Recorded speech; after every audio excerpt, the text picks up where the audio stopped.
Ser Podcast.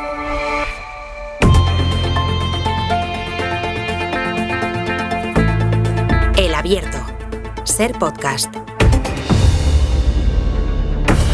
Estamos empezando este miércoles 6 de agosto que compartimos con Mariola Urrea. Mariola, buenos días. ¿Qué tal? Muy buenos días. Con Javier Oroca. Hola, Javier. Buenos días Palestina. Y con Carmen Lumbierres. Carmen, bienvenida. Muy buenos días a todos, Palestina incluida. Hablaremos de la situación internacional, pero dejadme empezar por algunas de las informaciones que nos tienen ocupados desde primera hora, a las 6 cuando empezábamos este Hoy por Hoy, una incidencia ferroviaria que ha afectado a más de 2.000 pasajeros, otra incidencia ferroviaria y también y en especial la situación de los incendios, tanto en Galicia como en Tarifa. Y de hecho podemos saludar a esta hora de la mañana, a las 8:30, a Antonio Sanz, que es consejero de la Presidencia Interior del Gobierno de la Junta de Andalucía. Consejero Sanz, ¿qué tal? Buenos días. Buenos días, un saludo. Quisiera preguntarle para empezar por cuál es la situación, la última hora que tiene usted, la información sobre cómo ha evolucionado esta noche y cómo está en este punto ese fuego de Tarifa. Bueno, la noche ha sido muy compleja e intensa. Los trabajos de extinción se han centrado sobre todo en consolidar la zona más próxima a la Nacional 340, lo que sería el flanco sur, y luego confinar el frente norte y cerrar el perímetro en lo que es el flanco este del incendio. En lo que se refiere a la parte sur, que es donde están todos los hoteles y donde están todos los campings, este era el gran objetivo y la evolución es bastante favorable. De hecho, anoche pudimos abrir la Nacional 340, aunque los flancos norte y este, donde se concentra la zona de mayor potencia forestal, todavía se mantiene con bastante actividad. Muchos cambios de viento, muchos saltos y evidentemente todavía una situación compleja que evolucionará. Esperemos, gracias al buen trabajo de esta noche, pero también a la incorporación de los medios aéreos, que ayer fueron hasta 17 medios aéreos los que se incorporaron. ¿Sabe ya o tiene alguna estimación de cuántas hectáreas ha quemado el fuego? Bueno, luego lo que representa el satélite es muy distinto a lo que inicialmente aparenta, porque no todas las zonas se queman. Por tanto, el perímetro ha sido amplio y ha afectado a muchas zonas que hemos tenido que desalojar a más de 1.500 personas, evacuar miles de coches ayer de todas las playas, de los chiringuitos. La situación fue de una enorme complejidad, mucha peligrosidad. Se hizo en un tiempo récord y evaluaremos la zona afectada una vez que podamos perimetrar definitivamente el incendio, pero también conozcamos cuántas zonas realmente se han quemado, porque luego todo no se quema, ¿no? Por lo tanto, esperaremos y seremos prudentes. Entiendo que no me quiere dar, por tanto, ese dato a la espera de poder confirmar si se ha quemado o no, pero sí me ha dado esos dos datos, esos miles de vehículos y esas 1.500 personas. ¿Esa gente ya ha podido volver? ¿Cuánta gente ha podido volver y cuánta está todavía evacuada? No, en este momento, ayer pues, prácticamente 5.000 coches fueron evacuados de las zonas de playas, todas las zonas de chiringuitos. Fue una situación muy compleja y lo que tenemos son 1.500 desalojados de sus casas, de sus camping, y en estos momentos lo que tenemos es ubicada a estas personas en dos zonas, en un polideportivo, el pabellón La Marina, en Tarifa, donde tenemos 52 personas y 42 en un centro de Intur Joven de la Junta de Andalucía, es decir, 94 realojados, el resto ha buscado ubicación con familiares o ha buscado alternativas, pero de esos 1.500 que no han podido volver, ni por ahora, lo evaluaremos ahora en una reunión a las 9:30 de la mañana, pero todavía el incendio pues sigue activo y por tanto no se ha tomado ninguna decisión en relación a la vuelta y en este momento no está permitida la vuelta a sus lugares, ni a sus casas, ni a los campings, ni a los hoteles que están en la zona. Ni hay previsión, por tanto, tampoco de cuándo, si será hoy. Entiendo que tiene que esperar a saber cómo evoluciona el fuego para saber cuánto estas 1.500 personas pueden volver a su lugar de residencia. Bueno, vamos a ir escalonando la incorporación de vuelos de los medios aéreos, porque el día va a ser complejo, todavía va a ser largo. Y bueno, se van a incorporar inmediatamente dos aviones a primera hora, varios helicópteros, y iremos evaluando la zona con estos dos flancos que en este momento tenemos, norte y este, con bastante actividad todavía. Por tanto, sería muy precipitado e imprudente tomar una decisión en relación con los vecinos hasta no garantizarles la máxima seguridad, que es lo más importante. Consejero, me ha dicho un par de veces que fue una situación muy compleja la que se vivió ayer en esa evacuación de esos 5.000 vehículos. Los conductores afectados utilizan otra palabra, que es caos, y hablaban también de ratonera. Le quisiera preguntar, porque porque estamos hablando de uno de los puntos más visitados, más frecuentados, especialmente en esta época del año, entre el 5 y el 6 de agosto, que está ocurriendo todavía este fuego. Si Tarifa tiene las infraestructuras suficientes para, en situaciones como la que se tuvo que enfrentar ayer, poder dar una respuesta adecuada a la emergencia. Bueno, hace muchos años y ya desde hace todos estos últimos años que se viene reclamando una autovía en esa zona que no se ha hecho por parte del Gobierno de la Nación, pero no es el momento de recordar eso, es el momento de haber abordado la situación crítica que se vivió ayer. Es verdad, fue compleja, pero tengo que decir que se evacuó la zona de las playas y de todos los hoteles y camping en un tiempo récord.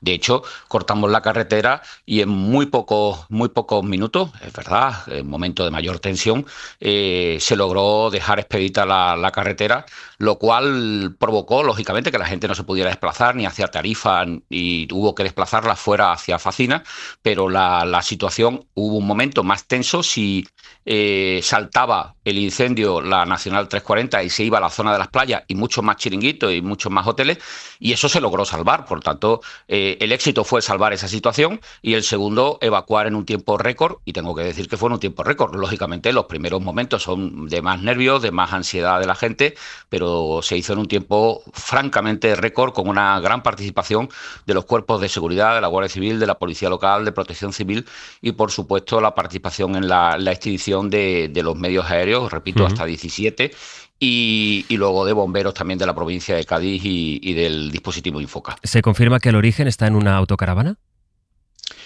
El origen sí se confirma que fue en la zona del Camping de la Torre y tenemos que esperar a la investigación. Todo apunta y se ha apuntado hacia que haya podido ocurrir así, pero nosotros nos gusta ser bastante prudentes antes de decidir, porque para eso hay que dejar que los que investigan pues hagan su labor.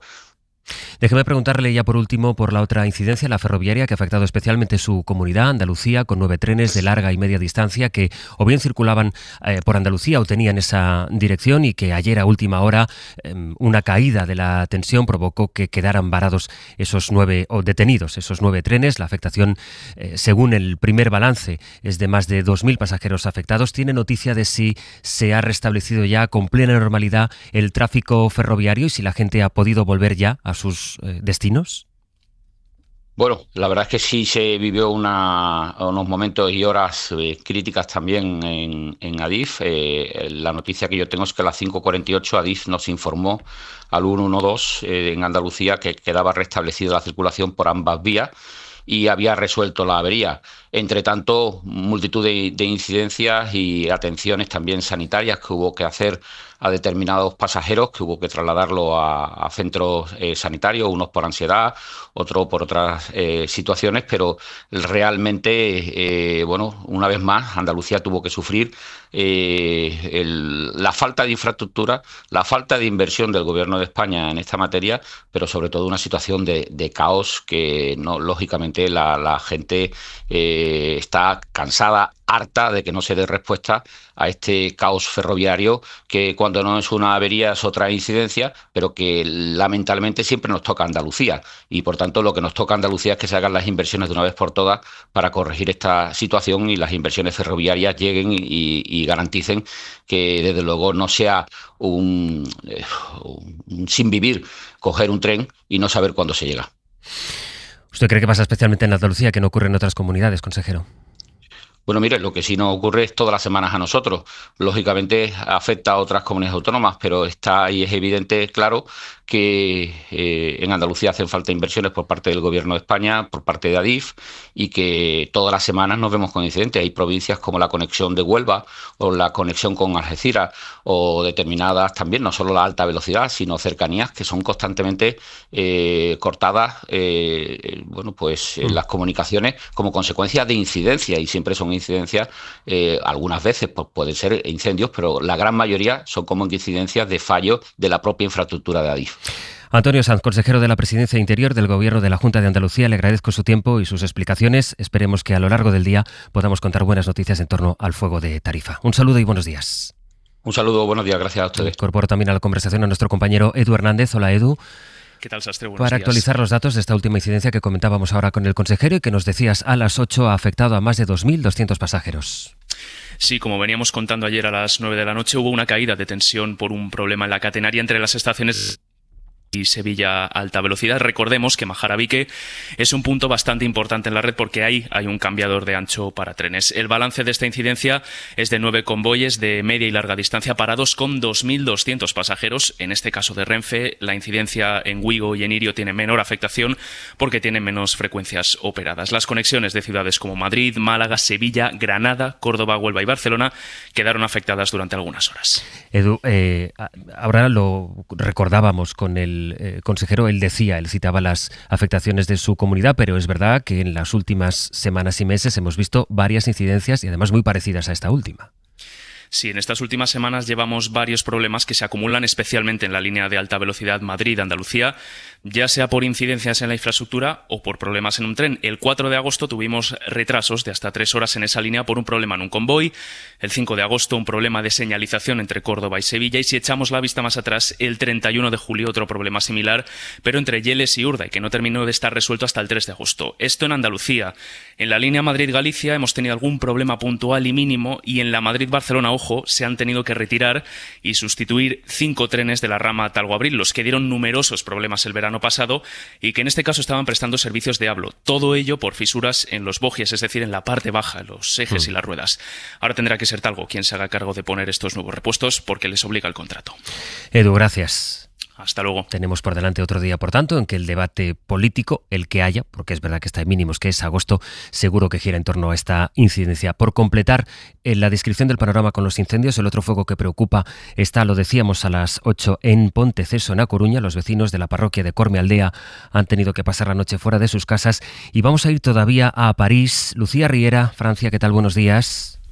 Hola, ¿qué tal? Buenos días. Porque la gran noticia allí esta mañana es ese incendio del que dábamos cuenta a primera hora, un fuego en el sur de Francia que ha quemado más de 11.000 hectáreas y que, según está informando la prensa francesa, ha dejado ya al menos una persona fallecida. Eso es, sí, es sin duda el fuego más grave del verano en Francia, más de 11.100 hectáreas ahora mismo ya calcinadas y todavía siguen muy activos según las autoridades locales. Las llamas se han cobrado además a algunas víctimas, como decías, una mujer ha muerto en su casa porque se negó a evacuarla cuando pasaron ayer los gendarmes y otras 9 personas han resultado heridas, 2 civiles que están hospitalizados, uno muy grave con quemaduras y 7 bomberos heridos leves por el humo. El fuego se ha ido propagando muy deprisa, avivado por el fuerte viento, también porque esta es una zona muy seca, ha obligado a cerrar la A9, la autopista del Mediterráneo que conecta Francia con España entre las ciudades de Perpiñán y Narbona y en ambos sentidos.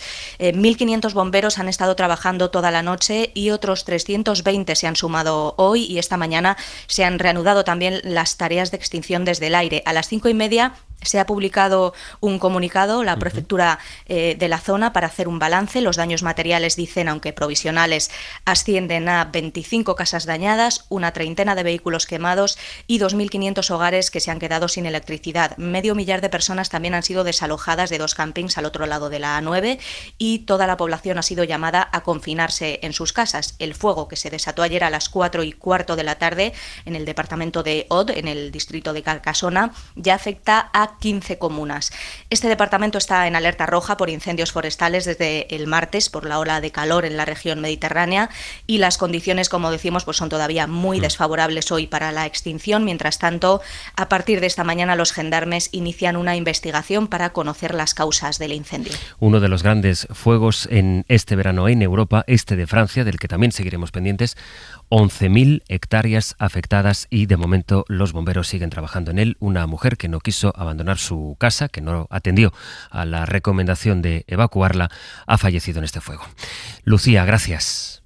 Hasta luego. Al hilo de la conversación que tenemos ahora con el consejero de la Presidencia, ¿querías apuntar alguna cosa, Aroca? No, me ha llamado mucho la atención algunas de las cuestiones que ha planteado el señor consejero, al que le reconozco una gran experiencia, pero en algunos momentos del pasaje ha contestado más como dirigente del Partido Popular que no como responsable de Interior en el gobierno de Andalucía. Sobre todo, por ejemplo, me llama muchísimo la atención que cuando se ha referido al ámbito de sus competencias habla de situación compleja y cuando habla del ferrocarril dice que es un caos.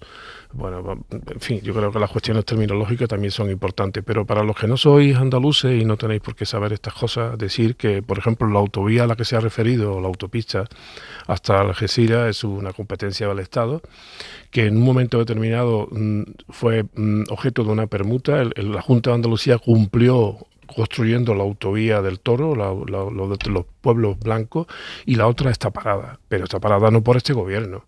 El señor Rajoy tendría mucho que decir y otros que lo han antecedido, es decir, eso. Y por cierto, en todo ese litoral de la Janda, los alcaldes del Partido Popular son un serio inconveniente para una urbanización responsable, una urbanización más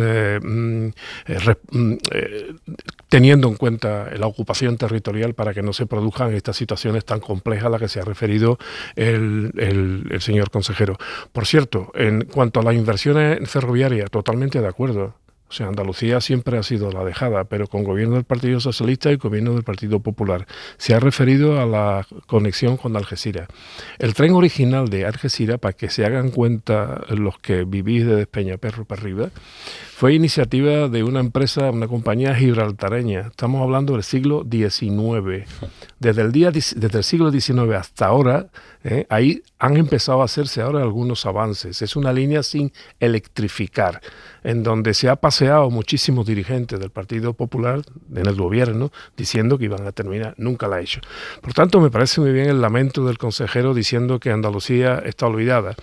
Pero si quiere tener una aproximación a qué nivel de olvido, pues que venga un día a Madrid, como vengo yo toda la semana, y observe cómo aproximadamente 100 kilómetros o más antes de llegar a Madrid no para de haber obras ferroviarias, mientras que en nuestro territorio no hay inversiones, no hay obras. Y, por ejemplo, si me está escuchando el señor ministro de Transporte del Reino de España, recordarle la corta o bypass de Almodóvar. ¿Qué pasa ahí? Porque llevamos años sin que se termine esa obra que sin duda descongestionaría también algo las conexiones viarias, ferroviarias en este caso de Andalucía. Esa imagen que, como le comentábamos al propio consejero, muchos conductores describen como caos e incluso ratonera, tal como le recordaba, y que le hablaba de situación compleja, y que en todo caso sí que nos extiende una reflexión sobre la saturación que viven muchos enclaves turísticos de nuestro país, y la respuesta si las infraestructuras están adecuadas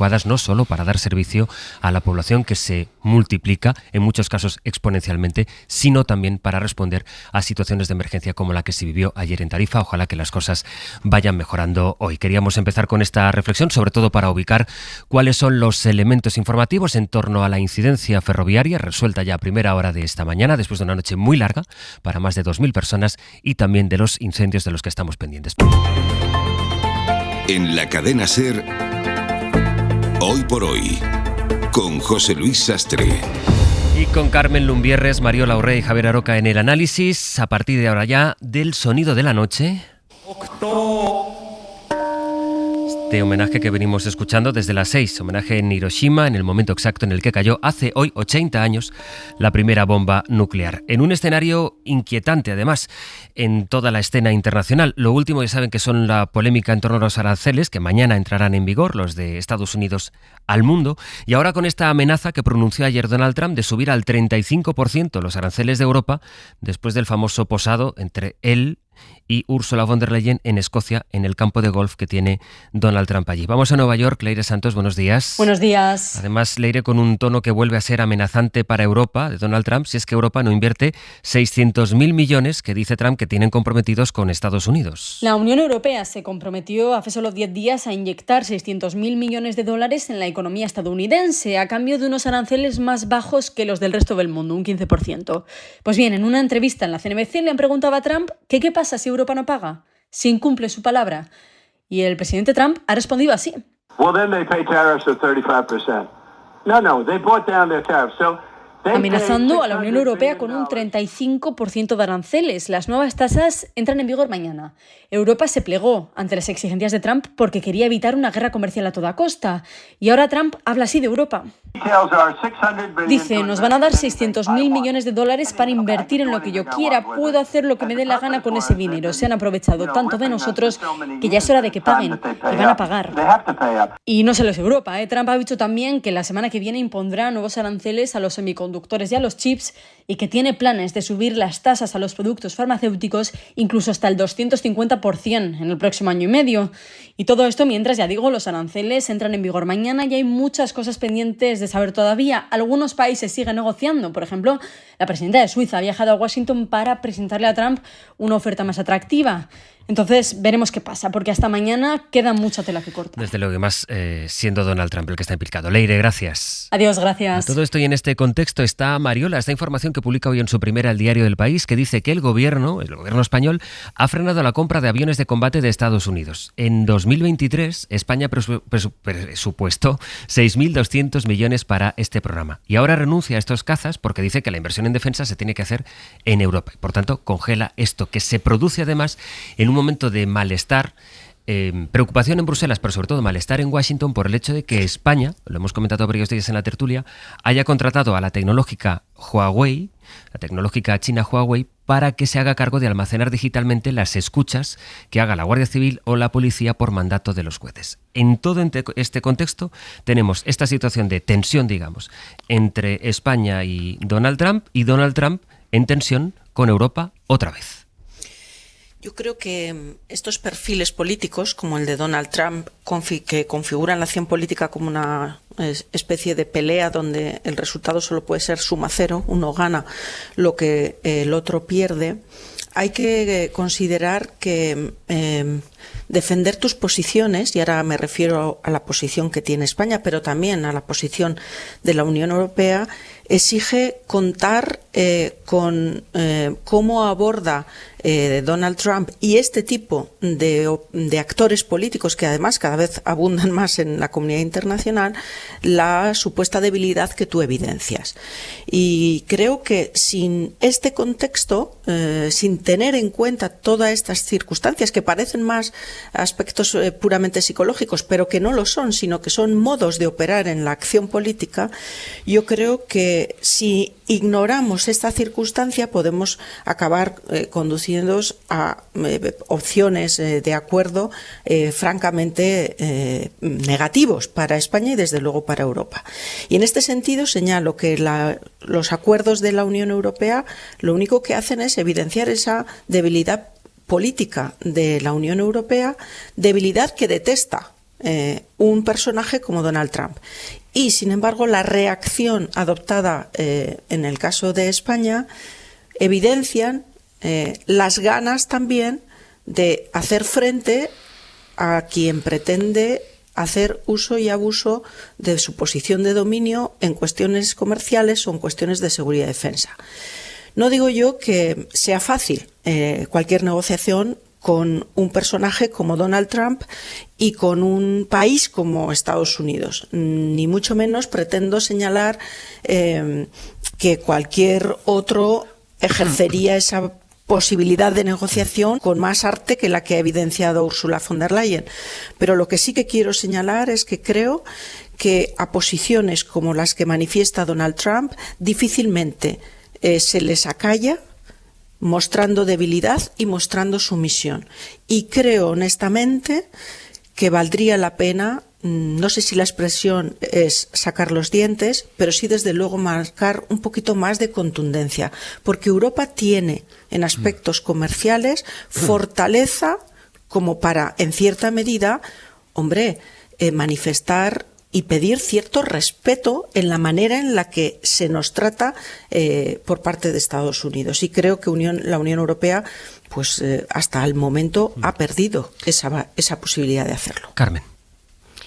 Yo estoy pensando hoy que se le ha debido quedar a Ursula von der Leyen la sonrisa congelada después de ver las declaraciones que ha hecho Trump de un acuerdo que no es que no existiera, lo que pasa es que se dio poca transparencia en esa reunión en el club de golf al que fuimos a rendir pleitesía al dueño del mundo.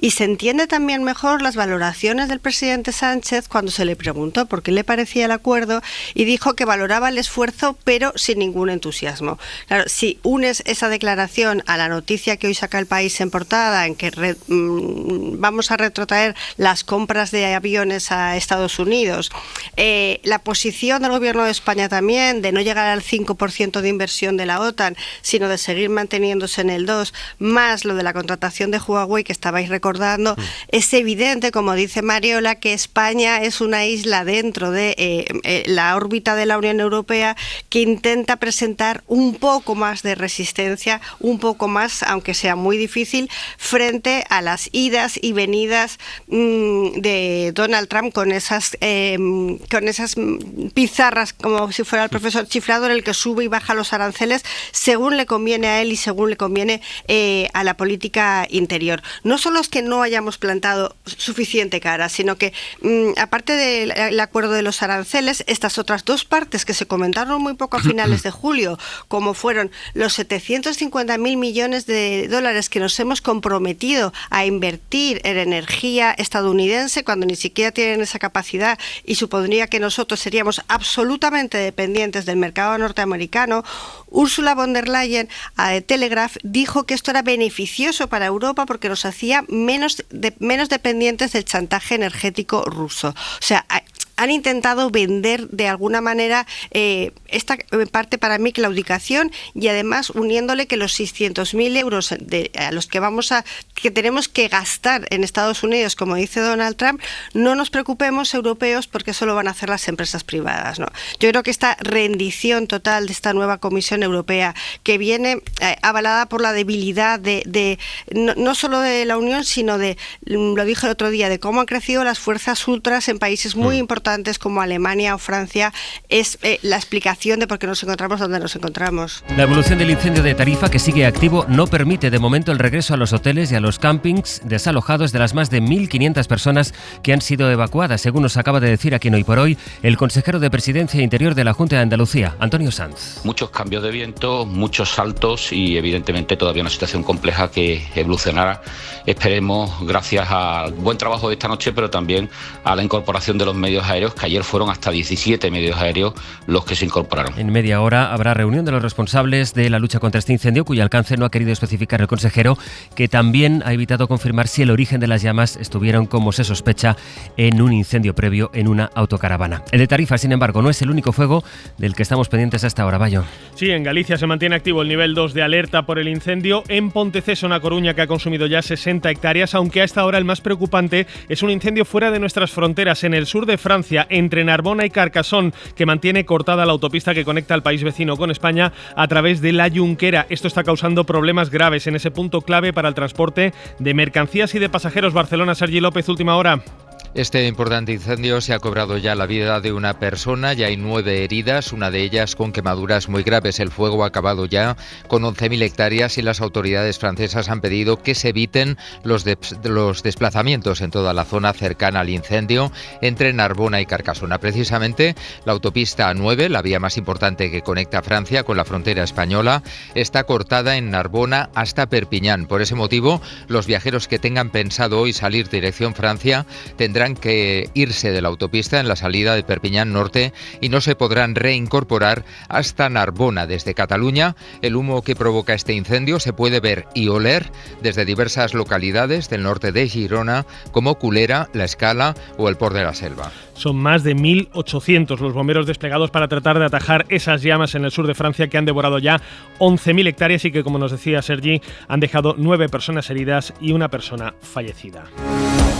Del exterior ya está en Moscú el enviado especial de la Casa Blanca, Steve Witkoff, quien tiene previsto reunirse hoy con Vladimir Putin a un día de que expire el ultimátum impuesto por Donald Trump al Kremlin para que detenga su guerra en Ucrania. Y en los deportes duros ya conocemos los rivales de Carlos Alcaraz en el torneo de Cincinnati. Sí, el murciano se va a enfrentar al ganador del Sumur Bellucci en el primer partido de este torneo, que ya comienza, que hoy tiene fase previa, por ejemplo, con Martín Landaluce, pero que para Alcaraz tendrá el lado complicado del cuadro, con De Minaur, con Shelton y con Zverev. Alcaraz, que está ya en Estados Unidos en esta previa de US Open, preparando el torneo de Cincinnati en este miércoles, que tiene también a Ter Stegen como protagonista en Barcelona, y las posibles soluciones del club para convencer al portero y poder así inscribir algunos de los fichajes de este verano.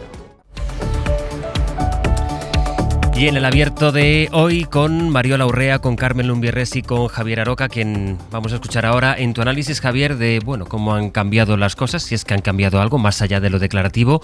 Europa tiene un acuerdo, va Ursula von der Leyen a Escocia, al campo de golf, al resort de golf que tiene Trump en Escocia. Va Ursula von der Leyen y en nombre de los europeos asume ese 15% de aranceles y también, como ahora recordaba Carmen, el compromiso de invertir 600.000 millones de dólares en Estados Unidos, que dice ayer Donald Trump: me gastaré en lo que me dé la gana porque esto los europeos nos lo deben, ya está bien, les estamos pagando todo el tiempo, así que ahora que paguen ellos. Eso es lo que dice más o menos literalmente Donald Trump. Y dice más: y si no me pagan ese dinero, los aranceles que dije que iban a ser del 30 y que luego les he dejado en el 15 serán del 35%. Aroca. Bueno, yo pienso que la última comparecencia de Ursula von der Leyen con Trump en Escocia fue la declaración de Europa como un protectorado. O sea, a partir de ahora yo creo que se configura en virtud de lo acordado como un protectorado, en este caso de Estados Unidos, presidido por Trump, que espero que no lo presida siempre, con lo cual alguna vez nos libraremos de este protectorado, en donde históricamente y en geopolítica solo se sale de una manera, con una declaración firme de independencia. Y Europa no declara su independencia de Estados Unidos, por mucho que seamos complacientes con algunas de las cosas que hacemos, quizá impregnado por nuestro espíritu ingenuo, europeísta. En ese sentido, todo lo que venga de este señor de la Casa Blanca, pues entra dentro del marco que ha establecido la señora von der Leyen, que yo pienso que es cada día más dirigente de Alemania que no de Europa, porque parece que más está pensando en los intereses de su propio país, que está soportando una crisis peor de la que nos cuentan, y que necesita una serie de perfiles propios, no solamente en política exterior, sino incluso en sus alianzas económicas, comerciales, etcétera, etcétera, y que está utilizando la propia Europa para su propio interés.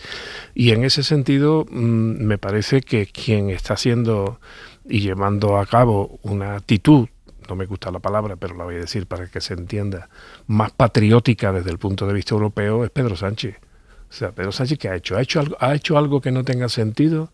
¿Ha hecho algo que le perturbe a alguien? ¿Ha hecho algo que no esté en las coordenadas que la propia Unión Europea, vía en este caso de la propia Ursula von der Leyen, se está estableciendo? Es decir, más gasto militar en Europa, más independencia militar de Europa, más, volviendo a la terminología antigua, más pilar europeo de defensa. Lo que ha hecho además el señor Sánchez es lo mismo que están intentando hacer otros dirigentes europeos, apoyarse más en la industria militar europea y no en la industria militar norteamericana. ¿Qué sentido tiene construir una Europa militar si al final acabamos dependiendo también de Estados Unidos? Y conste que yo no soy partidario de ninguna, ni de la americana ni de la europea, pero entiendo el sesgo que puede tomar las cosas. Por lo tanto, estas cosas me parecen tremendas, ¿no? En las declaraciones últimas del señor Trump como colofón, bueno, pues son la propia de aquel que ejerce el protectorado.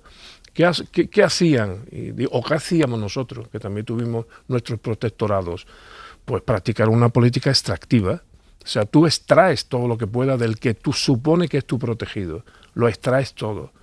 Y además luego amenaza con llevar al máximo tu protectorado si no consigues todo lo que quieres. Eso es lo que está pasando. Y Europa es nada con Estados Unidos, nada con Gaza, nada con Palestina, nada con Ucrania, no es nada. ¿Por qué? Porque cada dirigente europeo está demostrando que es más de su país que de Europa. Y vuelvo a insistir, por mucho que le pese a alguno, y no estoy hablando aquí ni siquiera de ideología ni de otra cosa, el líder europeo que está siendo más europeo en este sentido es don Pedro Sánchez. Hay un elemento que a mí me parece interesante recordar. Yo creo que la Unión Europea, aunque tenga claramente motivos para ser criticada por la incoherencia que está manifestando en algunos ámbitos, Gaza, como dice Javier, es uno de ellos, creo que no podemos olvidar que la Unión Europea es el proyecto político, jurídico y también económico más sofisticado que existe hoy en el mundo, y que es una isla de bienestar y de desarrollo que ha traído, entre otras cosas, unos periodos de estabilidad democrática que confío en que no sean un paréntesis en la historia. Dicho esto, y sin negar esas incoherencias en política exterior que está deteriorando la imagen y la conexión de los ciudadanos con lo que representa la Unión Europea, yo creo que hay que preguntarse qué hay detrás de esta aparente posición de debilidad de la Unión Europea aceptando un acuerdo con Estados Unidos en términos comerciales que desde luego invita a pensar que es un acuerdo leonino. Y esto no se nos ha explicado. Hay que exigir a la presidenta de la Comisión Europea no solo que afirme que la alternativa a este mal acuerdo era todavía peor y que tengamos que creer en esas palabras. Tiene que explicar, en democracia se tiene que explicar cuál era ese escenario tan catastrófico que nos hace asumir un acuerdo leonino. Y entonces uno puede pensar, bueno, pues quizá lo que hay detrás son amenazas de Estados Unidos en relación con el soporte que Estados Unidos da en materia de seguridad y defensa, bien en escenarios como Ucrania, bien incluso el apoyo logístico en materia de defensa que proyecta en términos de inteligencia, en otro tipo de tecnologías, sobre todas nuestras estructuras de defensa, ¿no? Bien, si esto es lo que está detrás y lo que justifica la asunción de este acuerdo leonino, la pregunta es, ¿necesitamos acelerar todo lo posible los europeos nuestra independencia, como también se apuntaba ahora, en términos de seguridad y defensa? Pero esto hay que explicarlo a los ciudadanos, porque mientras los ciudadanos están disfrutando de sus vacaciones, tomando tranquilamente sus cervezas, como procede en el verano, hombre, también hay que explicarles que igual el mundo se está convirtiendo en un mundo muy hostil, en un mundo cada vez más inseguro, y que o aceleramos algunas decisiones que resultan absolutamente incómodas y que incluso nos puede costar dinero a todos y esfuerzo a todos, o entonces acabaremos efectivamente en un escenario todavía peor de sumisión no a Estados Unidos, de sumisión a un matón, que es quien gobierna hoy Estados Unidos. Carmen. Claro, es que lo peor de todo, a mí lo peor de toda esta situación es lo que está denunciando ahora Mariola, que es la falta de transparencia desde la Unión Europea, desde la Comisión Europea, a por qué se ha llegado a este pacto. Es que no solo no hay explicaciones de por qué se ha llegado, sino que nos lo han contado con más detenimiento en dos tiempos, y en el segundo tiempo, pues porque Trump, en su habitual facilidad para hablar en ese tono en el que habla, intentando humillar siempre con el que acaba de negociar, ha salido con esta frase extemporánea que si no probablemente la mayor parte de los ciudadanos no nos hubiéramos enterado de lo que iba aparejado, que son los 600.000 más los 700.000 en energía, ¿no? Y esta falta de transparencia debilita a la Unión Europea, que evidentemente es el mejor escenario internacional en el que hemos podido vivir los españoles y en general los europeos en los últimos años. Y es verdad que el entorno internacional es muy complejo y muy delicado porque hay dirigentes que lo quieren dinamitar, porque la OTAN está dinamitada, porque la ONU también, y es verdad, como estaba diciendo Javier, que esto parece el pago por la protección de Europa frente a Rusia, ¿no? O sea, que nos hemos convertido en un protectorado que, además de ser militar, como lo hemos sido desde el final de la Segunda Guerra Mundial, no nos olvidemos, porque no somos autónomos militarmente y tenemos las bases militares americanas en España que seguimos teniendo y que siguen utilizando con muy pocas explicaciones también durante la guerra de Irak, con aquel enfrentamiento de la bandera con el presidente Zapatero, pero esto se está intensificando cada vez más porque el perfil de la persona que ha llegado al poder en Estados Unidos, al poder democráticamente, pero que está intentando reconvertir en un modelo autoritario, y si no, no hay más que ver la pelea entre demócratas y republicanos por cambiar las líneas de votaciones en el estado de Texas, que lo que se llama gerrymandering, que es retrotraer más la democracia. Es decir, estamos al albur de que un país que está dando pasos atrás en la democracia tengamos que ser todavía más dependientes, tengamos que ser, como decía Javier, parte de un protectorado como fue Marruecos de nosotros. Permíteme un segundo por introducir es que ahora escuchándoos me ha venido a la cabeza un artículo que ayer firmaba David Trueba en El País, Y decía, quizá los europeos, en vez de asombrarnos de nuestra flaqueza, deberíamos tener conciencia de lo que regalamos a Estados Unidos en cada acción cotidiana. Él escribía, hay algo de petulancia en las críticas a la cesión de la Unión Europea ante los aranceles punitivos de Trump. Es cierto que aceptar que el presidente tenga la última palabra, incluso tras las negociaciones de los expertos, pues nos obliga a asumir el capricho de sus bandazos. Pero es como ceder frente a quien te va a arrollar con una apisonadora en un paso de peatones. No es una humillación, es pura supervivencia. Y desengañémonos. Trump carece de ningún mérito más allá de conducir el coche más potente del planeta. Bueno, di Mariola, y voy contigo. Sí, Javier. yo unido con esto que está señalando Sastre al hilo de la columna, ¿no? De Trueba.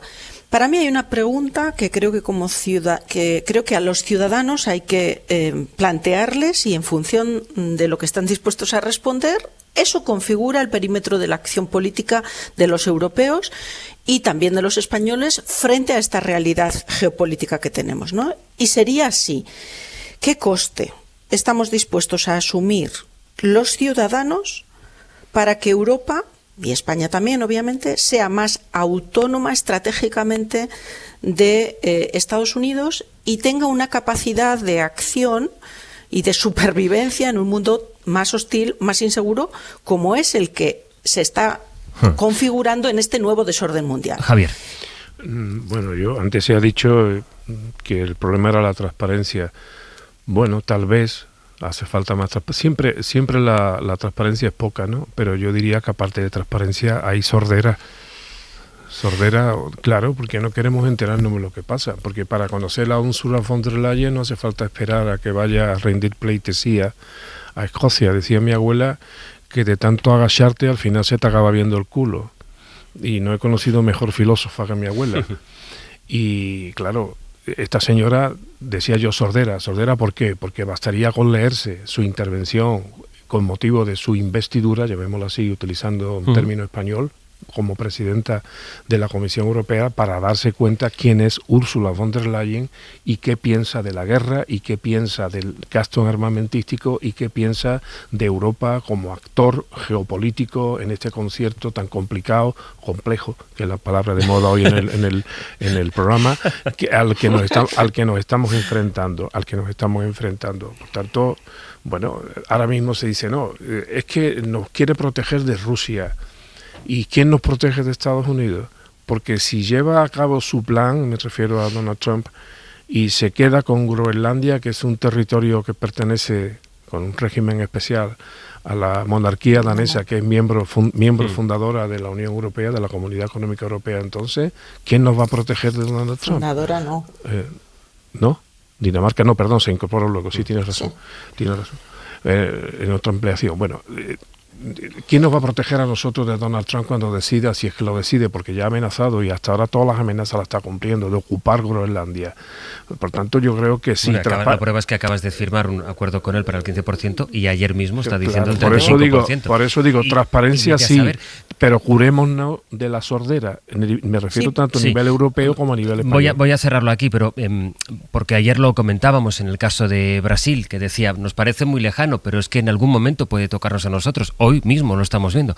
35% para la amenaza de 35% para los productos europeos, por tanto también los españoles. Pero esto por una razón pues económica y porque le parece, se le antojó en la entrevista y dijo 35%, como hubiera podido decir otra cifra. Ayer el 50% para Brasil en represalia porque la justicia de ese país, en ejercicio de su soberanía, ha decidido encausar nada menos que por su posible participación en un golpe de Estado al expresidente Jair Bolsonaro, pero a Colombia aranceles porque no le gusta la política migratoria a Donald Trump. Y así vamos viendo cómo los aranceles... Lo de Huawei os lo creéis, lo de Huawei tiene menos que ver con la seguridad que no con el pretendido dominio tecnológico de Estados Unidos sobre todo el mundo y sobre todo contra China. En fin, voy a hacer una pausa porque a la vuelta está la complejísima situación política nacional.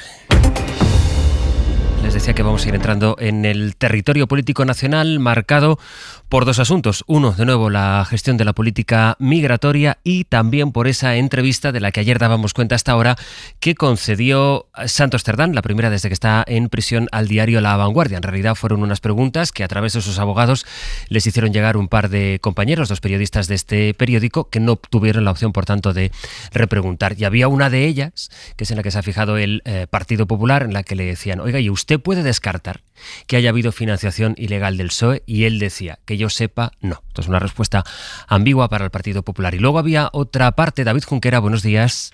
Hola de nuevo. En la que le preguntaban por su relación con el dueño de Servinavar, que es una empresa clave que parece que está en el centro de la... Parece, no está, estaría en el centro de la trama. Y vino a decir Santos Cerdán que este empresario medio con el Partido Nacionalista Vasco y con Bildu para propiciar su voto a favor en la moción de censura que dejó en la Moncloa a Pedro Sánchez y echó del gobierno a Mariano Rajoy. Y a partir de ahí, la tensión el nuevo episodio, habría que decir, David, entre el Partido Popular y el Partido Nacionalista Vasco. Y está tan deteriorado el que antaño fuera buen rollo entre PP y PNV que esta tormentosa relación pues no deja de generar nuevos episodios ni siquiera en verano. Y los protagonistas de este nuevo capítulo son de nuevo Miguel Tellado y Aitor Esteban, cuya enemistad es manifiesta y bueno, va a empezar a ser casi legendaria. El nuevo número 2 del PP aprovechó para atacar al nuevo número 1 del PNV en redes tras esa entrevista por correspondencia de Cerdán en La Vanguardia. Como decíamos, el exsecretario de Organización de los Socialistas dice que uno de los presuntos corruptores de la trama, el constructor dueño de Servinavar, me dio para granjearse el voto a favor de PNV y Bildu para la moción de censura contra Mariano Rajoy en 2018. A raíz de esta revelación, Tellado le preguntó en redes a Aitor Esteban: ¿por qué mientes, Aitor? Recordando que el líder de los Getzales siempre ha asegurado que no conocía al constructor. El propio Esteban le ha respondido a Tellado: cree el ladrón que todos son de su condición, acusando al número 2 del PP de otro caso de currículum menguante. Tellado, que hace poco borró de su historial que es periodista, aunque haya ejercido como tal, le respondió: a ver, Aitor, te lo explico otra vez. Soy licenciado en Ciencias Políticas y he ejercido como periodista. ¿Ves qué fácil? Nada que ocultar. Y ahora vamos con lo tuyo. Ladrones son los que tú sostienes en el gobierno con el apoyo de tu partido en el Congreso. ¡Feliz verano! El que está feliz con las revelaciones de Cerdán es un PP que no para de sacarle jugo a la entrevista, sobre todo a la parte en la que el que fuera hombre fuerte del PSOE no niega de forma categórica que exista financiación irregular en Ferraz. Solo responde que yo sepa no. Creo que lo más relevante de la entrevista no es lo que dice, sino lo que no dice. Porque hay que tener en cuenta que el ex número 2 del PSOE, que ahora mismo está en prisión, ha sido incapaz de confirmar rotundamente que en el Partido Socialista no existe financiación irregular. Y a mí eso me parece, como mínimo, sospechoso. Es Alma Ezcurra, una de las nuevas integrantes de la cúpula del PP. Mientras tanto, PSOE y Gobierno callan. Ante nuestras preguntas responden con un lacónico: no hay nada que comentar. David, gracias. Gracias. Hace un par de semanas, justo el miércoles, hace 2 miércoles, estuvo aquí el presidente del PNV en este estudio, Aitor Esteban, que nos dejó aquella idea de la mayoría negativa que se empezaba a construir en el Congreso para bloquear la legislatura, pero que aún así no era una mayoría suficiente como para unir sus votos en una moción de censura. Entre otras razones, por la imposibilidad, decía él, de ponerse de acuerdo con el Partido Popular. Esta era su reflexión. Además, el propio posible candidato, el señor Feijóo, pues se encarga muy mucho de que no haya de ninguna manera tal posibilidad, ¿no? Que, bueno, es un poquito como aquel dejarme solo, ¿no?, en la plaza, que aquí voy yo y soy autosuficiente y me meto con todos los demás y piso todos los charcos y molesto a todo el mundo. Pues no hay posibilidades de ninguna moción de censura. Parece bastante evidente, Carmen, que nos vamos a encontrar la política en septiembre tal como la dejamos en julio. Y sin una mayoría negativa, que por mucho que diga el propio Aitor Esteban que está creciendo dentro del Parlamento, desde luego él se excluye de esta mayoría negativa en vista de los acontecimientos. Yo creo que al PP le molesta profundamente desde la moción de censura del 2018 que el Partido Nacionalista Vasco primero la apoyó y después siga siendo uno de los socios más leales o más constantes con el gobierno PSOE-Sumar. Le molesta mucho porque el PNV, seas nacionalista periférico o no, ha sido uno de los partidos que ha dado estabilidad democrática a este gobierno, tanto con el Partido Popular como con el Partido Socialista. Y entonces su teoría de estas socios heterodoxos, casi Frankenstein, en la que hay terroristas e independentistas y secesionistas, se le rompe un poco con el discurso del PNV. Además hay que tener en cuenta que el PP es irrelevante en el País Vasco electoralmente me refiero, que electoralmente tiene muy pocos resultados, por lo tanto ni siquiera es competencia con la parte del PNV que podía ser más moderada, y que se mueve mucho mejor el Partido Popular intentando negociar con Junts. Yo creo que todo esto viene desde el origen de la moción de censura del 2018, no le perdona ese apoyo, de hecho lo vuelven a repetir ahora con el caso de Santos Cerdán, les vuelve a acusar de ser cómplices de un gobierno rodeado de corrupción, de una moción que ahora consideran ilegítima porque venía a intentar revertir la corrupción del Partido Popular, y que ahora nos encontramos con los casos de corrupción derivados del caso Ábalos, Cerdán y Koldo. Javier. Pues me llama mucho la atención lo que el debate o el discurso sobre mayoría negativa, porque yo creo que a partir de este duelo, llamémoslo así, entre Tellado y Esteban, lo que se acaba de conformar es una minoría negativa. Desde el punto de vista de que yo creo que de esto va a huir el PNV y como gato escaldado. El PNV tiene muchas virtudes, algunas ya han sido resaltadas aquí mismo, y también tiene sus defectos, pero una de las virtudes que engrosan en su manera de comportarse es que yo considero que es un partido muy serio y que huye de las mamarrachadas estas de dialécticas que suelen ocurrir en los cenáculos madrileños, ¿no? Y esto no deja de ser una performance ridícula por parte del señor Tellado, que no tiene ninguna proyección de futuro, sino todo lo contrario, tiene una desproyección de futuro, es una torpeza que nadie entiende, sobre todo aquellos que esperan con un cierto deleite que efectivamente se conforme una mayoría negativa. No, estamos ante una minoría negativa. Y con respecto a las alegrías del señor del Partido Popular por la entrevista de Cerdán, hombre, él yo creo que acaba de decir algo muy claro. Que yo sepa, no hay financiación del Partido Socialista. Claro, el que diga cualquiera como un recurso dialéctico, que yo sepa, no tiene importancia. Pero si lo dice el secretario de organización del Partido Socialista, que está en prisión para que se le ablande la cesera y largue y expanda estiércol en el Partido Socialista, lo dice, sí tiene sentido. Y yo le doy más sentido en este caso a favor del PSOE lo que dice el señor Cerdán que no lo que dice el PP a favor de su continuidad incluso en la misma prisión. No tiene ningún sentido. Esto desmonta incluso el sentido de la instrucción, es decir, mantener al señor Cerdán en la cárcel para que cante, dicho en lenguaje de Lampa, ¿no? Bueno, el Partido Popular y el señor Feijóo siguen amparados y siguen soñando con que efectivamente esto contagie al Partido Socialista en lo que a su financiación orgánica se refiere. De momento Cerdán no apunta por ahí, sino más bien lo contrario, y yo creo que tendrá que seguir el PP con sus estrategias habituales para tumbar al gobierno, porque esta me temo que no le va a salir. ¿Tú cómo lo ves, Mariola? Conectando un poco con esto de Santos Cerdán y para volver luego a lo del PP, ¿no? Bueno, yo me preguntaría qué valor tiene una entrevista hecha a alguien que está privado de libertad, por escrito, sin capacidad para el periodista de repreguntar y con la evidencia de que son entrevistas que responden principalmente los abogados. ¿Por qué? Porque tratan de perimetrar el campo de responsabilidad jurídica, desde luego, y también política de su defendido, ¿no? Por tanto, el valor periodístico es enorme, nos interesa mucho a todos los que nos dedicamos al análisis político, pero quiero recordar que las respuestas están medidas con un único objetivo, que es proteger jurídica y políticamente la imagen de alguien como el Santos Cerdán, ¿no? Y conectando esto con la cuestión anterior, yo no alcanzo a entender qué es lo que pretende el secretario general del Partido Popular, Tellado, con este choque, que es que no es que se lo encuentre, es que lo busca directamente con el PNV, incluso además es un choque ad personam con el presidente del PNV. No lo entiendo porque obviamente esa estrategia le conduce a la irrelevancia del partido en ese ámbito territorial, pero es que cierra cualquier posibilidad de acuerdo con el PNV, que es un actor político imprescindible en un escenario de fragmentación parlamentaria presente y futura. Pero es que entonces, Mariola, solo le queda Vox y la Vox. posibilidad... Bueno, ¿O Junts?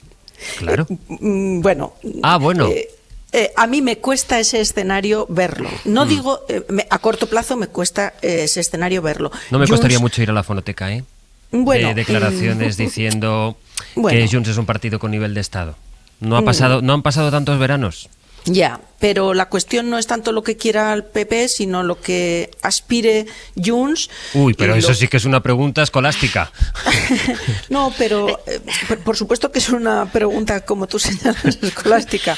Pero hay unas evidencias, ¿no? Que tú a tus votantes no los puedes llevar de un punto al otro extremo del arco parlamentario sin ninguna transición, y eso, las transiciones requieren tiempo y requieren una construcción argumental que permita a la gente asumir esos virajes, ¿no? Y yo creo honestamente que la estrategia que está impulsando el secretario general del Partido Popular le lleva a ser el campeón de la oposición por años. Voy a hablar de la vivienda, que es yo creo que el asunto mollar. Decimos mayorías negativas, mayorías positivas. Bueno, de momento lo que tiene que aclarar el Gobierno en cuanto se ponga y retome la actualidad en septiembre es si es capaz o no de presentar los presupuestos. Es decir, si aquello que se comprometió a hacer Pedro Sánchez delante de todo el mundo en su balance de legislatura, del curso político y del punto que está la legislatura, que es presentar los presupuestos, eso se acaba materializando en registrar los presupuestos en el Congreso, que parece que ahí está la trampa, es decir, el Gobierno se compromete a presentarlos, pero los llevará al Congreso, que es donde se tienen que votar. Bueno, de eso de momento no hay respuesta del Gobierno. ¿Para qué? Para hacer, si la legislatura sigue, políticas concretas. Sobre todo hay una urgencia social que clama este país de forma transversal ideológicamente, transversal generacionalmente, que es la vivienda. Y ahora voy a eso. Pero es que no me resisto a comentar esto que viene hoy en la primera página del diario El Mundo, que dice, Aroca, el rey emérito devuelve los 4 millones que le prestaron amigos suyos para su deuda con Hacienda. Y entonces tú me podrás preguntar, ¿de dónde ha sacado este dinero Juan Carlos? Dice el diario El Mundo, liquida los créditos que suscribió con amigos gracias a sus ingresos en Emiratos Árabes por la mediación comercial y derechos audiovisuales. Ingresos obtenidos por estos dos conceptos, derechos audiovisuales, el rey emérito, y mediaciones comerciales, ya como residente en Emiratos Árabes y, por tanto, añade esta información, fuera del radar del fisco español. Bueno, pues es una noticia. Fuera del radar del fisco español y fuera de la vergüenza. Claro, fuera de la vergüenza, porque nos olvidamos nos queremos olvidar otra vez la sordera, querida amiga, nos queremos olvidar de que este señor ha sido el jefe del Estado, que abdicó, pero que sigue siendo miembro de la familia real. Y que en tanto que miembro de la familia real, progenitor por las leyes de la monarquía del actual jefe del Estado y rey, pues debería de adoptar una cierta compostura y lo que se habla siempre en favor de la monarquía y su vigencia y su continuidad, la ejemplaridad. No es ejemplar que un miembro de la familia real tenga su domicilio fiscal en Abu Dhabi. No lo es. No lo es que, aprovechando la interpretación extensiva por parte de los juristas de la Corte del principio de inviolabilidad, esté siempre al borde de la ilegalidad si no está entero en materia fiscal. Nada de eso es ejemplar. Y desde luego no solamente no es un ejemplo para la continuidad de la propia monarquía, no es un ejemplo para la vida cotidiana de todos los ciudadanos, de toda la ciudadanía del Estado, que por cierto acaba de pagar sus impuestos o acaba de comprometerse en pagarlo a plazos, mientras que hay un señor que disfruta, incluidos sus cumpleaños y otras festividades, incluida la que va a llevar a cabo con motivo de la publicación de su libro, que hieren, en mi opinión, la decencia, hieren la vergüenza y hieren la integridad moral de toda la ciudadanía del Estado español. Es una falta de decoro. Es una falta de decoro que quien ha sido jefe del Estado ahora nos diga que ha devuelto no sé qué dinero, que no sabemos qué empresarios, algunos sí se hicieron públicos, le prestaron, no se sabe muy bien por qué motivo, que nos traten de explicar que un anciano es capaz ahora de, por no sé qué ventas de no sé qué imagen, obtiene recursos, que devuelve, si quiere devolver algo, que devuelva todo lo que indebidamente ha obtenido de su condición de rey de España. Me parece todo indecente, falta de decoro y obviamente quien está colocando en una posición más difícil a la corona es quien tuvo la corona en España.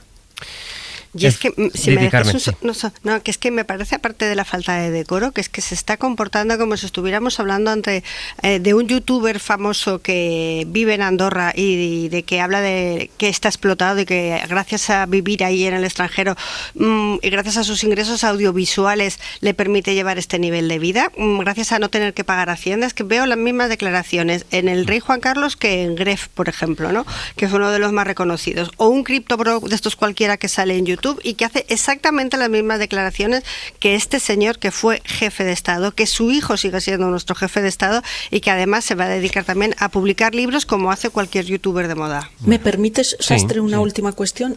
Mira, yo creo que este final tan degradado en la imagen pública por todos sus comportamientos del rey Juan Carlos, creo que dejaba un interrogante. Hoy va todo de interrogantes, como veis, pendiente, que es ¿cómo iba a ser el funeral de quien había sido rey de España durante muchos años?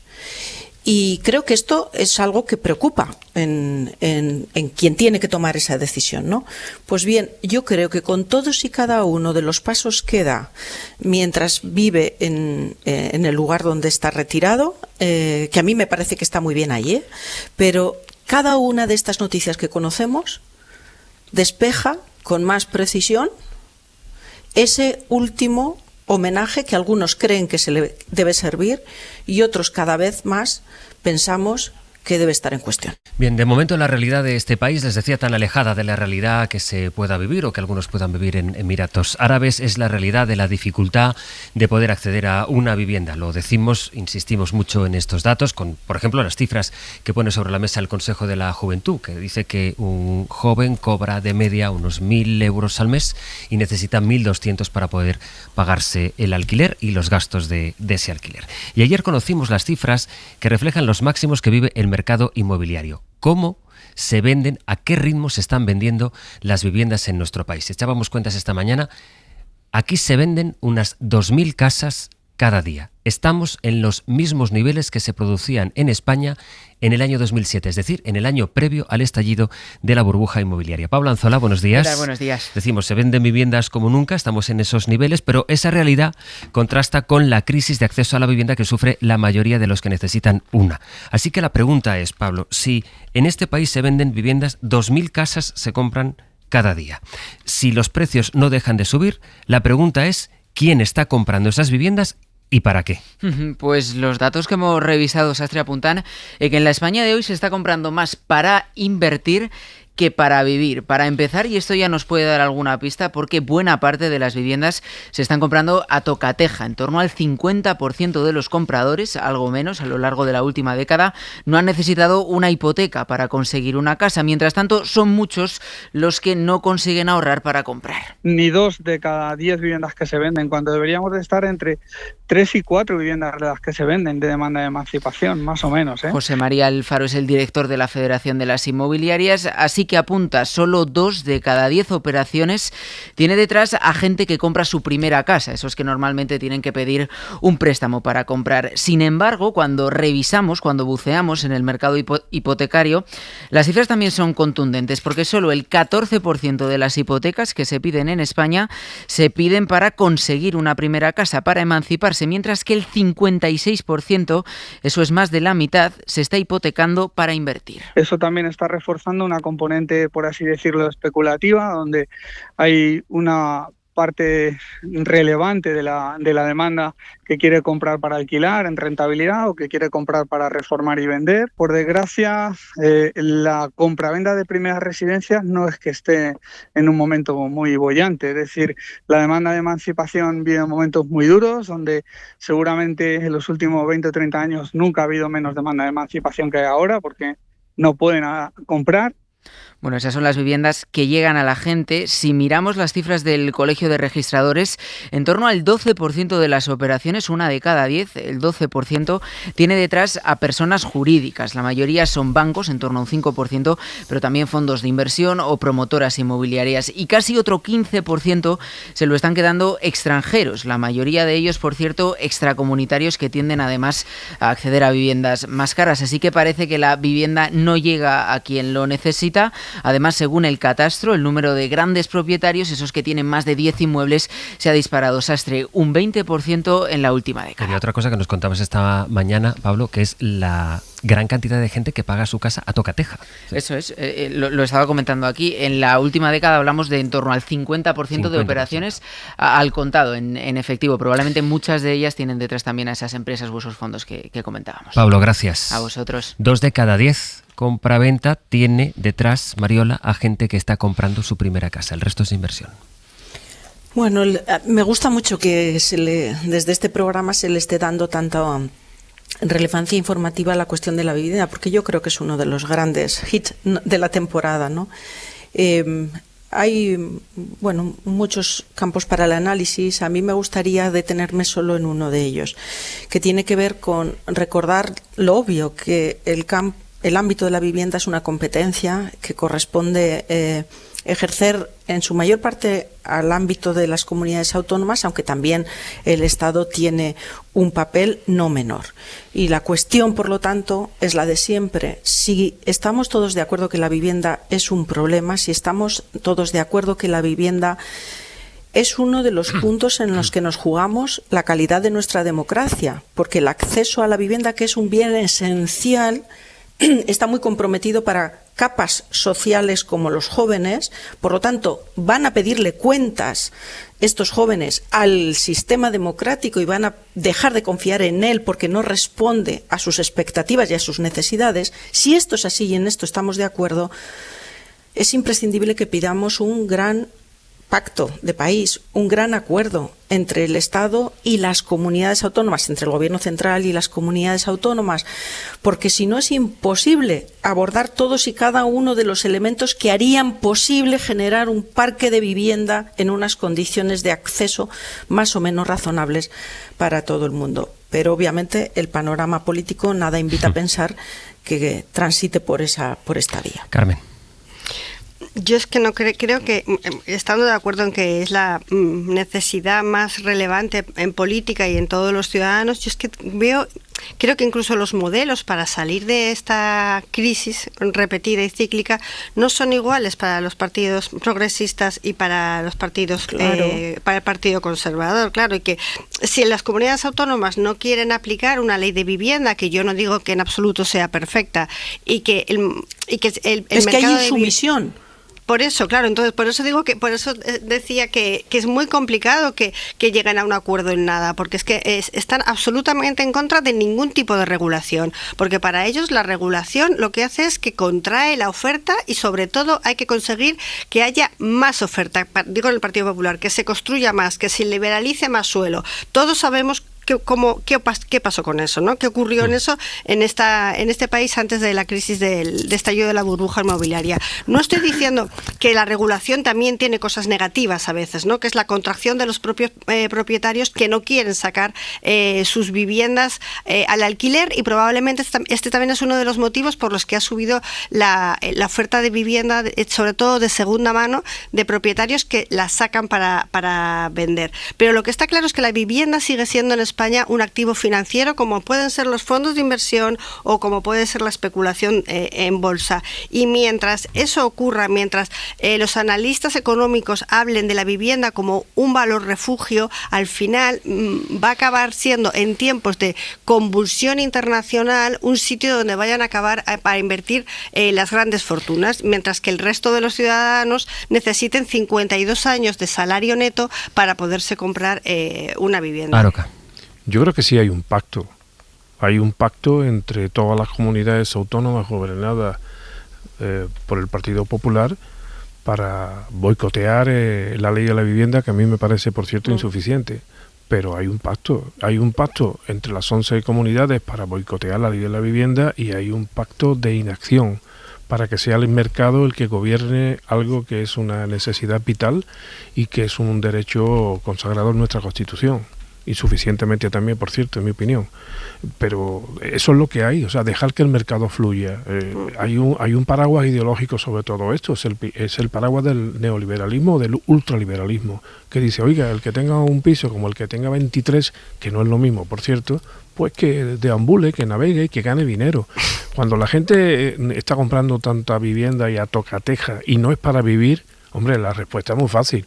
Si usted compra un piso a tocateja y no es para vivir, ¿para qué es? Pues para vivir de él. ¿Y cómo se vive de él? Pues se vive de él en un mercado desbocado y desaforado en que nadie pone límite a que un piso cueste en un barrio trabajador, ya no hace falta que sea en el centro, más de 1.000 euros por el alquiler. Consecuencia de esto, bueno, pues este pacto desbocado ultraliberal está afectando al bienestar de la ciudadanía, en donde ni siquiera el Estado central, que comparte competencias, como se ha dicho, con las comunidades autónomas, tiene capacidad suficiente para dotar de una infraestructura habitacional a todo el mundo, y menos a los jóvenes. Los jóvenes, la mayoría que van a tener un piso en el futuro va a ser porque lo van a heredar de sus padres, pero que se lo puedan comprar en absoluto. Y ya cada vez menos. Claro. Entonces estamos en un problema estructural. Estamos en la creación de un Estado desigual entre los que campan gracias a las leyes libérrimas del mercado y los que tienen que someterse a esas leyes libérrimas del mercado. ¿Y quién defiende eso? Bueno, pues los que están en el pacto, las 11 comunidades autónomas que están boicoteando la poca ley de vivienda que tenemos. Voy a cambiar de asunto porque en este cierre quisiera que habláramos también, decía, en la agenda política está también la migración. Y ahora iremos viendo, no solo aquí en España. Bueno, también ha habido enfrentamiento entre las comunidades. Por ejemplo, el Partido Popular de Madrid ha manifestado que ellos no quieren, se oponen a la acogida de menores migrantes, que ahora el gobierno, después de que el Supremo le haya obligado al gobierno a hacerlo, va a empezar a distribuir en grupos de 15, 20 menores a partir de la semana que viene. Pero ya decíamos esta mañana, Sara Selva, buenos días. ¿Qué tal? Buenos días. Que ahora el gobierno va a tener que ir decidiendo a dónde los envían, y Madrid, por ejemplo, queda fuera por lo menos de las primeras ubicaciones. Sí, de momento ese primer traslado no va a ser a Madrid, aunque aclara el Ministerio que no descarta trasladar menores a Madrid en el futuro, a pesar del rechazo de la presidenta Isabel Díaz Ayuso. 4 meses ha tardado el Gobierno en dar solución a estos menores solicitantes de asilo. Canarias tuvo que acudir al Supremo para forzar al Gobierno a actuar. El Supremo en marzo le dio 10 días para hacerse cargo, pero no lo hizo, ni siquiera evaluó individualmente a los menores.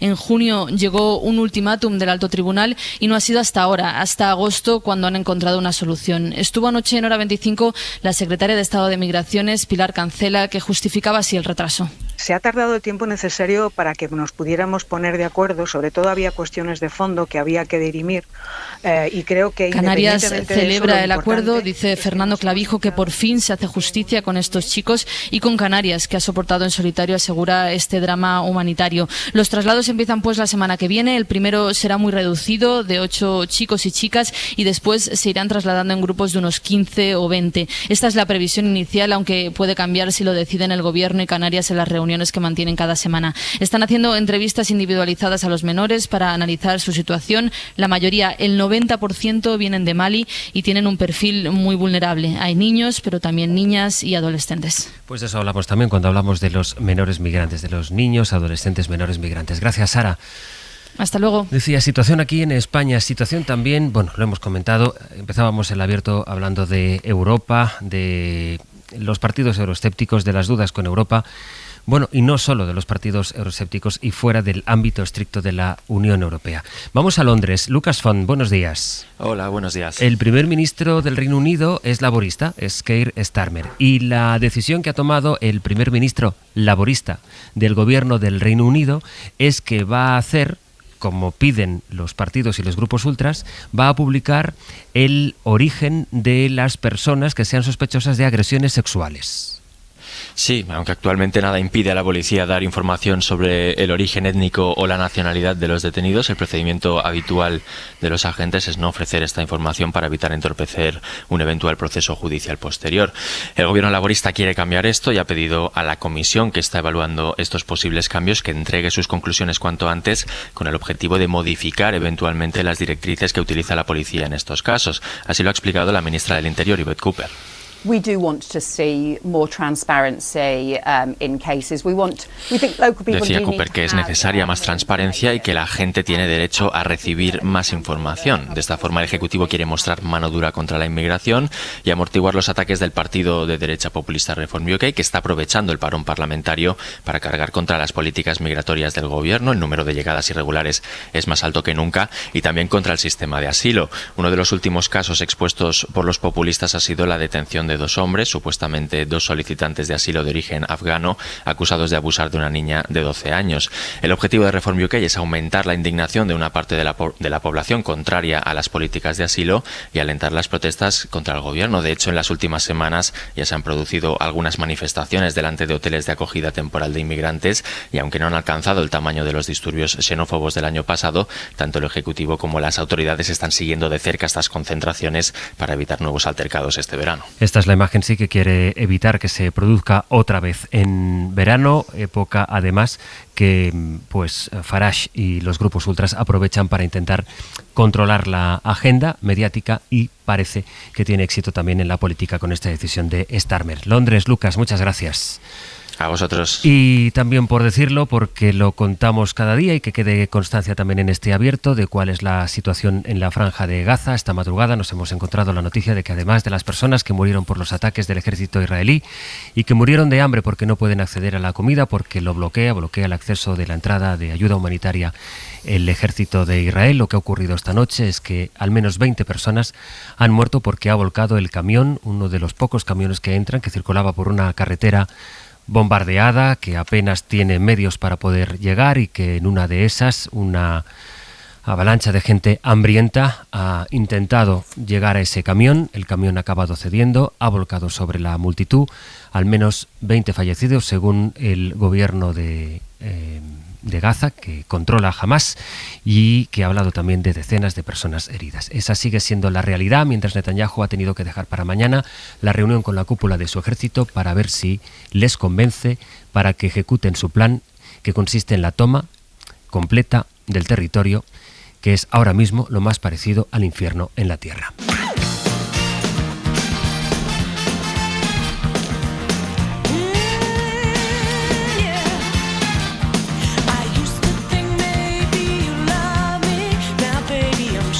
Pepe Rubio, Ana Oslé, buenos días. Buenos días. Hay que trabajar en esta coordinación. Bueno, a partir de las 10 creo que me voy a bajar ahora a Gran Vía. Sí, porque vamos a seguir aprendiendo a mirar. Hemos aprendido a mirar el cielo, el cementerio, los edificios, la ciudad.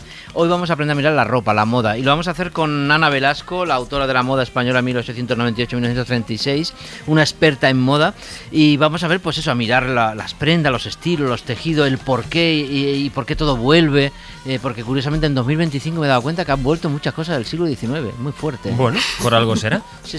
Pues nada, luego nos bajamos a ver qué llevamos puesto. Y, atención, maximalismos, es miércoles y llega la sección más veterana del Hoy por Hoy de Verano Desastre, que es llamando al 900 100 800. Tienen que defender, tienen que contarnos cuál es para ustedes la mejor pareja de la historia. Puede ser de la música, puede ser del humor, puede ser del cine, de la política. ¿Romántica o no romántica? Del amor. Cómica, de tertulianos del Hoy por Hoy. Por ejemplo. ¿Cuál es la mejor pareja en el cine, en la radio, en 900 100 800? ¿Cuál es para usted la mejor pareja? Y no vale tampoco Ángeles y Sastre. Es que no somos la mejor pareja. Bueno, oye, llamaría a algún oyente que está No hacemos mala pareja. Es verdad que no hacemos mala pareja, ¿eh? Oye. Bueno, 900, 100, 800. ¿Quién es para usted? ¿Quiénes componen la mejor pareja de lo que sea? Bueno, La vida simple con Paloma Pou llega a partir de las 11. Hoy vamos a hablar de acumulación y apego. Esas cosas, esas ropas que guardamos y guardamos, que sabemos que no nos vamos a poner nunca más, pero que llenan los armarios y no hay forma de sacarlas. Es un temazo, ¿eh? Temazo, más te digo. Y hoy la caja con todos los objetos, con todos los paisajes de un personaje que pasó y vivió por España es grande, porque hoy recogemos los 20 años que pasó aquí Orson Welles, por Sevilla, por Madrid, por Ávila y por Ronda, donde están incluso sus cenizas. La historia de amor de Orson Welles con España a las 11:20. Vale. Y después, ya para terminar, uno de cada con Gemma Jiménez Maldonado, que nos habla de la generación que se moldeó con Disney Channel y Nickelodeon. Y oye, ni tan mal ha quedado, porque mira, Gemma viene de esa generación y nos ha quedado muy bien. Yo también veía a Hannah Montana en Disney Channel. Sí. ¿Tú también eres de Hannah? Yo también. Es verdad que ya me pilló más. No, pero yo me gustaba cómo cantaba Hannah y cómo cantaba Miley Cyrus, que es lo que ha continuado. De momento, mira, pues Miley Cyrus y Hannah Montana podrían ser una buena pareja. 900, 100, 800. O que ustedes dicen, pues yo, Aroca y Mariola. Pues bueno, o Carmen y Mariola. Bueno, 900, 100, 800. Vosotros no tenéis voz en esto, así que lo siento. Javier Aroca. Ni falta que me hace. Mira cómo se pone. ¡Qué chulería! Ahora voy a tomar medidas. Venga. Carmen, Mariola, Javier, hasta la próxima. Buenos días, Palestina. Adiós, pareja de 3. Para no perderte ningún episodio, síguenos en la aplicación o la web de la SER, Podium Podcast o tu plataforma de audio favorita.